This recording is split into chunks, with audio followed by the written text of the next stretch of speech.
Good afternoon, third grade online learners. Welcome back to another day of science class.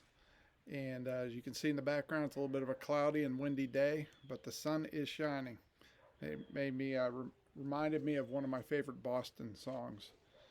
Uh, anyway, we have our journal entries today, and make sure you've done your 3 journal entries for this week: Tuesday, Wednesday, Thursday. And there is a quiz. I didn't do a summary of the website as I did the previous 2 days, but I thought we would review a little bit for the quiz. And this is a lot about vertebrates. Vertebrates are animals with backbones. Now, the opposite is invertebrate. And all you do is put the letters IN in front of it, and that means there is no skeleton or bones in that creature. So that's the next lesson, I believe. This lesson talks about vertebrates. Okay, so don't be fooled by that if you see it on the quiz. Don't even think about invertebrates until next week. But we talked about things like reptiles, and they are vertebrates and they have dry, scaly skin. We also learned about amphibians. And amphibians can live in water for part of their life, and then they move to land. And many years ago, I had a tadpole that turned into a frog, and he got startled one day when I came into the classroom, and he swam underneath and got his legs stuck in the filter. So he was a tadpole, but now he became a frog, and he actually drowned. And it was kind of sad because here's a creature that lived its whole life underwater that no longer could do that. He can no longer live underwater. So I think of him often when I think of amphibians and how wonderful their life must be at the beginning to live underwater. And then they make that transition. They can visit the water, but they can never live their entire life there like they used to. Fish are vertebrates that live in the water, so that came up in class. Do fish have bones? They do.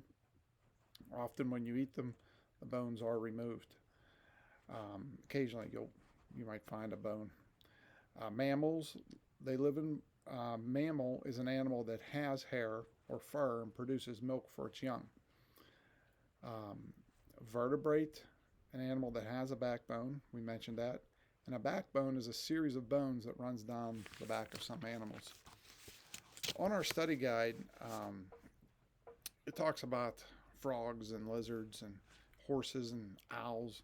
And what they want you to know that, the owl is a bird. That's pretty obvious. Some of the other ones might get a little bit confusing, but the frog is the amphibian, where the lizard is the reptile.